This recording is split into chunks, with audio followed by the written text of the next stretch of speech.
Hey, this is Deepak here from digitaldeepak.com, and in this video I want to talk about freelancing versus agency. A lot of people ask me, should they position themselves as a freelancer or should they position themselves as an agency? And the right answer for this is that it's always better to position yourself as an agency. I don't know why the word free is in freelancer, and the joke is that clients think that freelancers will work for free, right? So even if you are a freelancer and you identify yourself as a freelancer, don't go around in the market saying that you are a freelancer. If you go ahead and position yourself as an agency, even if you are an one-man agency, then you probably can command higher prices than a freelancer. So let's say you are doing a website design project for a client, and for this website design project, if you are charging $1,000 as a freelancer, you can probably charge $2,000 or $3,000 as an agency. So what you should do, you should go ahead and continue building your freelancing portfolio, as I have advised in many previous videos and in my digital freelancing course, and the book is also going to come out. I go ahead and start with teaching people freelancing because people feel like that's where they have to get started, and that's how you have to get started. But even if you're a freelancer, what you can do is that you can set up a website. Like for example, my personal brand is Digital Deepak has a portfolio in terms of me having worked with a lot of companies, me having consulted a lot of companies, and testimonials, and the blog about digital marketing, everything is on digitaldeepak.com. But I also run the agency, which is PixelTrack. So if you go to pixeltrack.com, you can see the client logos, you can see the testimonials, and most importantly, you can see the team. So generally clients are comfortable paying a little bit more if it is an agency because there is a team working on it, not just one person working on it. So if you are a freelancer, what you can do is that you can partner with a bunch of other freelancers and you can put them as team members on your agency website.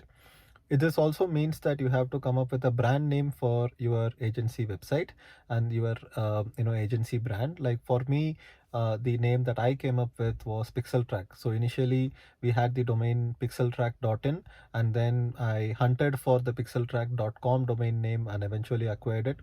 I would not recommend going ahead and spending thousands of dollars when you are just getting started to acquire a premium name.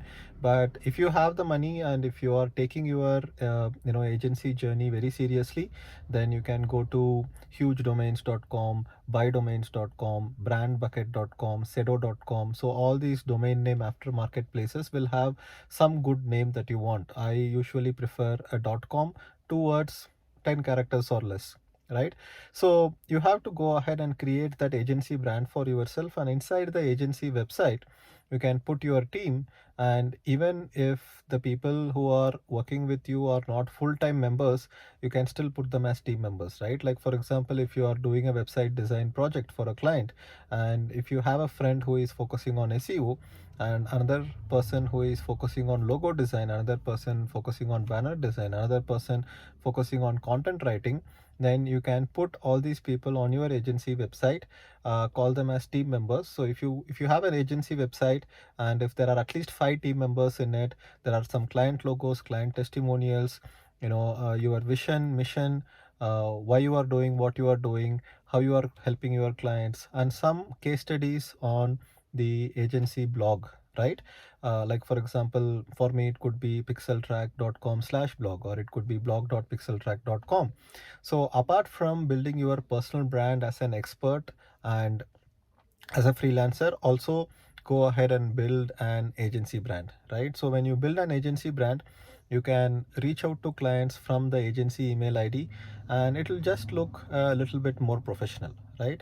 And when you are looking a little bit more professional, then you have the ability to charge a little bit more to the clients, and that is where you will start making profits. Building an agency brand does not mean that you can ignore your personal branding completely. You need to be having a strong personal brand. You need to be perceived as an expert in the industry. You need to focus on a niche and tell people that, hey, this is something that I know. But if you go ahead and tell people that, hey, I also own this agency brand, then you have a possibility of charging higher for the clients and getting a higher retainer.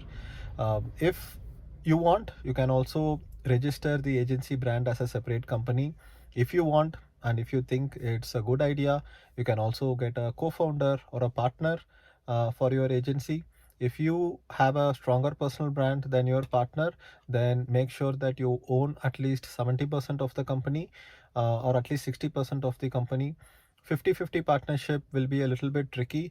I will make another video about business partnerships and how you should split the equity and how you should, plan for the long term, have exit strategy. That is, something that we will discuss in the next video.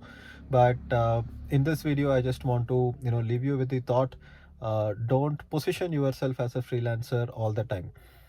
Start out with building your personal brand, do some freelance project as a consultant, right? Rather than calling yourself as a freelancer, call yourself as a consultant. If you are spending time with your clients, advising them on what to do, it's consulting, right? Freelancing, the word is used more frequently if you are actually doing some work for them. But if you are just giving them advice, then it's more like you are consulting them. So as an individual, you can be a consultant, you can do free consulting, you can get some testimonials, you can understand the market better. But if you are doing the execution, then you go ahead and do it, from your agency brand, right? And you don't even need to register a private limited or an LLP. You can keep it as a sole proprietorship company or a simple partnership company. Come up with a logo, come up with a website, fill up the website with things which will make you look professional, and then reach out to clients, from your agency brand, just like I have done. So Digital Deepak and Pixel Track, you can go ahead and, build your personal brand as a consultant, and then you go ahead and, build your agency. So one of the reasons that I keep using the word freelancing is because that's what people are looking for, right? How do I become a freelancer? Because as soon as people think about quitting their job and doing something of their own, they don't think about, hey, how do I start an agency? So that is why I use the word freelancing a lot. But what I would recommend you, if you're watching this video, is that you build your personal brand as an expert, consult people, maybe even do some coaching or training to, with people, create some content, but then go ahead and, build a brand. For Pixel Track, we have even applied for a trademark and it got approved. So Pixel Track is a registered trademark now, and you can do something like that as well if you are really interested in going ahead and making sure that, you want to kind of look professional for your clients. So that's about it for this video. I hope you liked it. Go ahead and leave your comments below. I will be making videos related to how you can outreach to clients, how you can create proposals, how you can convert, how you can negotiate, and a lot of more stuff is coming up related to freelancing and agency. Thank you, and I will see you in the next video. Bye bye.